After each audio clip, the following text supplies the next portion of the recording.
Sa The Sand and Steel Tribe.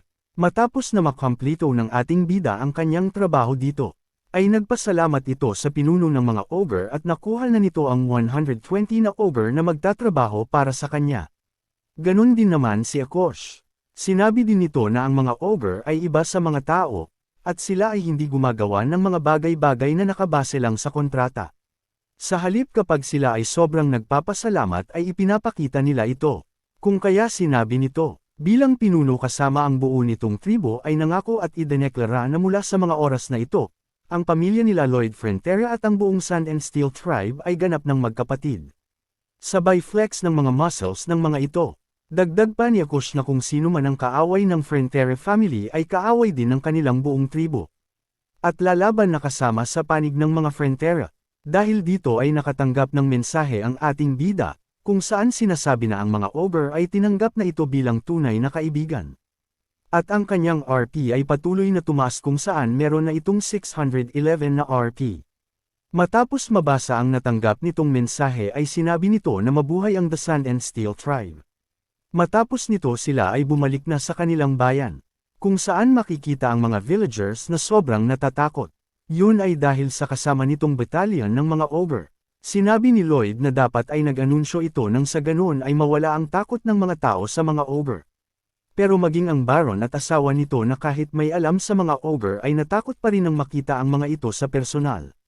Samantala naging usap-usapan naman ang nagawang pagtalo ni Lloyd sa Dark Sorcerer at pagliligtas nito sa kanyang mga tauhan, kung kaya nakatanggap ito ng di inaasahang reward. Na plus 300 na RP. Kung kaya sa kasalukuyan ay mayroon na itong 911 na RP. Samantala, abala ang ating bida sa paghahanap ng mga bagay na maaari nitong magamit mula sa mga nakuhang gamit sa Dark Sorcerer bago ito ipagbili. At habang tinitingnan nito ang isang libro ay meron itong nakita, na kung saan agad itong umalis at nagmadali na pumunta sa minahan. Pagdating sa minahan ay agad nitong hinanap si Tordes. At dito makikita natin ang gusgusing mukha ni Tordes. At dito sinabi ni Lloyd na mayroon itong magandang balita para sa kanya. At tinanong si Tordes kung naaalala pa ba nito ang kanyang pinirmahan na kontrata na kung saan 520 years itong magtatrabaho. Malumong sumagot ng oo si Tordes.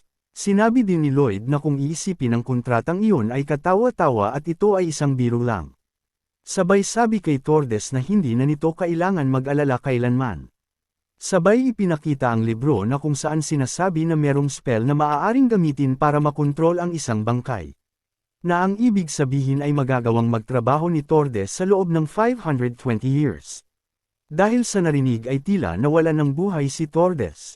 At di na nakapagsalita, kaya naman nagtanong si Lloyd kung siya lang ba ang excited tungkol dito. At sinabing ngumiti si Tordes. Ngumiti naman ito may kasamang luha nga lang. Dahil dito nakatanggap ng mensahe ang ating bida kung saan sinasabi na humanga daw si Satanas sa kanya at gusto ito bigyan ng posisyon sa underworld. Pagbalik sa kanilang palasyo ay hinanap nito ang Baron. Dahil sa may kailangan silang pag-usapan ngunit di niya ito makita. Nagtanong ito sa isa nilang kasambahay. Sinabi na ang Baron ay mayroong mga bisita at ito ay ang mga moneylender na si Shiloh at Meatloaf. Makikita sa mukha ng ating bida na may masama itong pinaplano. Habang nag-uusap si Baron Arcos at ang dalawang moneylender. Sinabi ni Meatloaf na ang kanilang policy ay kailangang bayaran ng buo ang principal ng kanilang inutang ng isang bayaran lang, pero sinabi nito gagawa daw sila ng special arrangements para kay Baron Arcos na kahit 10% lang muna ang ibayad nito sa inutang na principal. Pero ang kapalit ay ibibigay nito sa kanila ang minahan. Pero hindi sumasagot ang Baron dito. Hanggang sa kumatok si Lloyd na pinapasok naman ng Baron. Pagbukas pa lang ng pinto ay agad nitong binati ang dalawa na akala mo talaga ay totoo. Inunahan naman agad ito ni Meatloaf na kung pagbabantaan sila ni Lloyd ay meron na itong imbitasyon. Pero sinabi ni Lloyd na narinig nito ang magandang offer na sinasabi ng dalawang moneylender, kung kaya sinabi rin nito na mayroon din siyang i-offer. Pero sinabi ni Meatloaf na wala itong pakialam sa offer ni Lloyd. Pero sinabi pa rin ito ang gusto niyang sabihin na kung saan, magbabayad sila ng pakunti-konti ng kanilang mga utang, at bababaan naman ng mga ito ang interest na naaayon sa kanilang binabayad. Pero mas lalong nagalit si Meatloaf sa sinabi ni Lloyd. Kung kaya naman sinabi ni Lloyd na ang dalawa ay pwede magsabi ng basurang offer samantalang siya ay di pwede. At sinabi din nito na dahil doon siya ay nagagalit na. Sabay pasok ni Arosh, na sobrang ikinatakot ng dalawa. Sabi pa ni Arosh na kung sino man ang manggugulo sa mga frontiers ay wawasakin ito ng buong lakas ng Sand and Steel Tribe. Na mas lalong nagpanginig sa dalawa. Kung kaya naman sinabi ni Lloyd na tanggapin ang kanyang offer dahil kung tatanggihan nila ito ay masasaktan ang kanyang damdamin. Na kapag nasaktan ang damdamin ni Lloyd ay pipira-pirisuhin naman sila ni Arosh dahil dito ay mabilis na tumakbo palabas ng palasyo ang dalawang Mok'om. At dito ay nagkausap na ang mag-ama, sinabi ni Lloyd na ang kanilang construction business ay patuloy na lumalawak, at ang kanilang minahan naman ay maayos din na tumatakbo, na kung saan di magtatagal ay makapagbabayad na rin sila ng kanilang mga utang. Pero meron silang malaking problema, na kung saan kapag hindi nila agad na solve ay magiging seryoso iyon. Sabay turo kay Arosh at sinabi na 10 beses na ulit sila kung kumain kumpara sa normal na tao. Natiyak na malaki ang magiging gastos ng pagpapakain sa kanila, na kung di nila magagawa ng paraan ay maaaring madagdagan ulit ang kanilang mga utang, na lubos na ikinabahala ng Baron. Sa minahan, sinabi ni Lloyd na tulad ng kanyang hinala ang mga ogre ay ang mga best miner. Dahil sa kanilang di kapani-paniwalang kakayahan at pagiging adik sa pagwo-workout ay mabilis nito napapataas ang kanilang productivity. Sa sobrang adik nga ng iba sa pagwo-workout may isang ayaw paawat na straight 24 hours na nagtatrabaho. Dagdag pa ni Lloyd na hindi na nila kailangan bayaran ang mga ito basta mabigyan lang nila ng sapat na pagkain. Pero hindi ito ganun kadali, sabi ni Lloyd. Sa patuloy na pag-uusap ng mag-ama ay sinabi ni Lloyd na kailangan nilang magtaas ng tax sa kanilang mga nasasakupan. Dahil kailangan nila ang pera para may pambili ng pagkain ng mga ogre.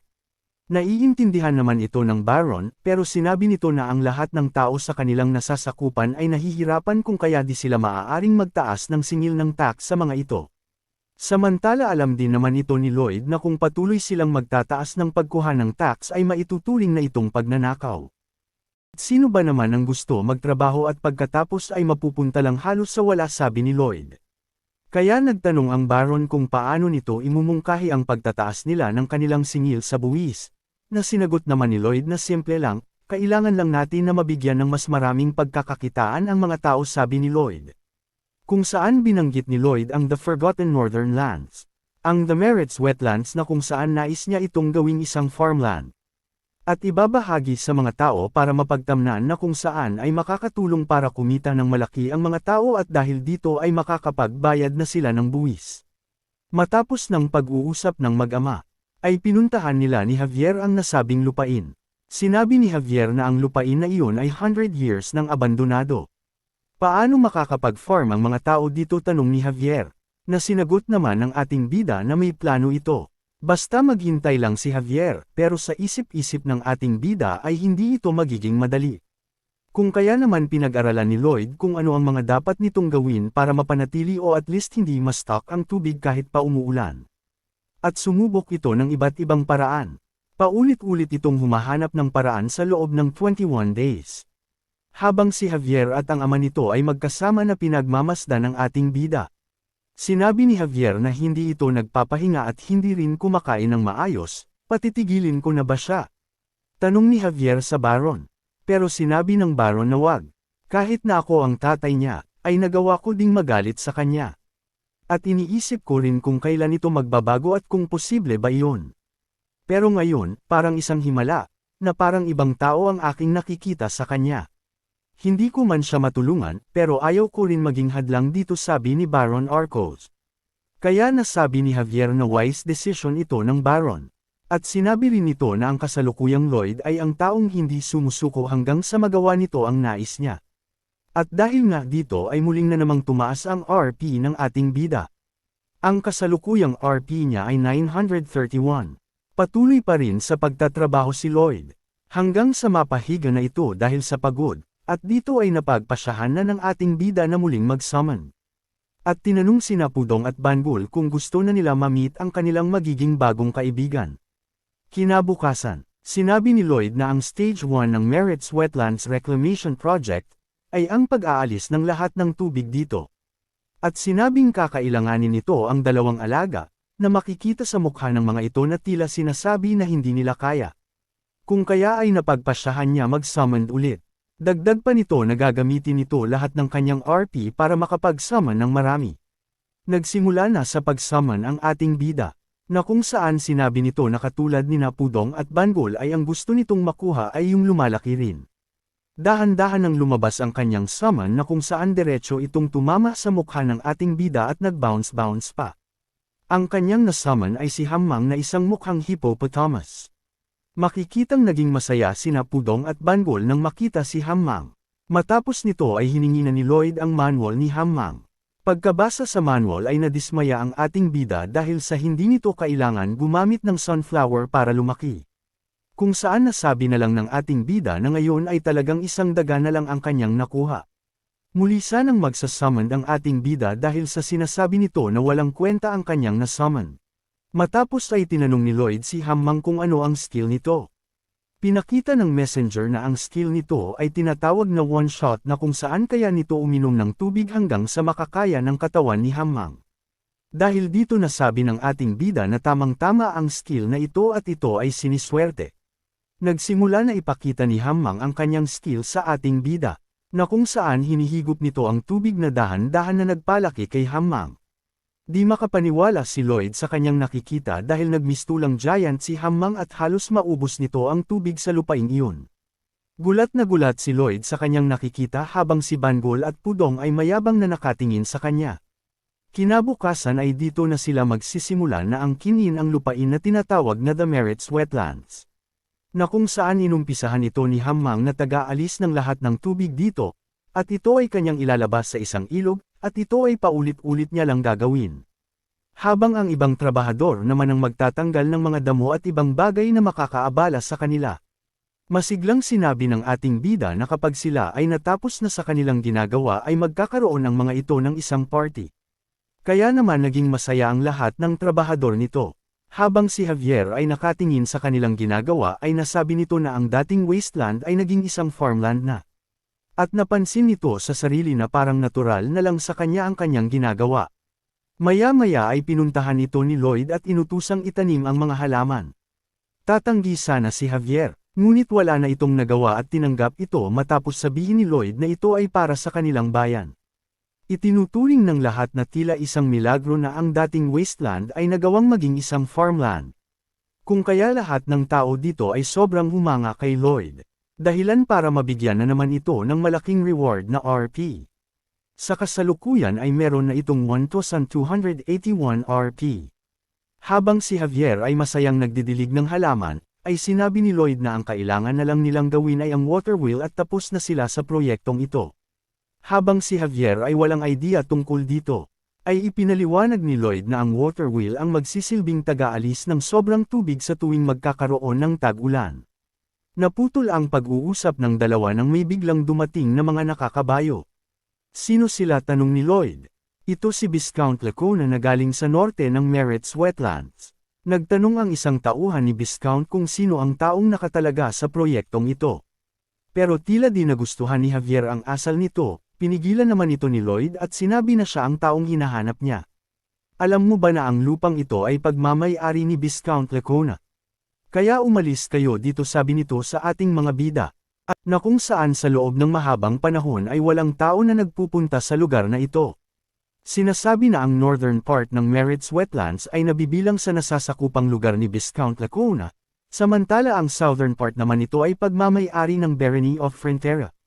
Dahil sa na-develop na ng ating bida ang lupain ng Merits Wetlands. Sinasabi na kaya nagpunta dito si Viscount Lacona ay para gamitin ang kanyang kapangyarihan at karapatan bilang may-ari ng lupa. At kunin ang mayamang lupa na ito nang hindi man lang nag-effort para dito. So, ang ibig ninyong sabihin, na kami ay trespassing sa lugar na ito? Tanong ni Lloyd, na tinugunan naman ng isang tauhan ni Viscount Lacona.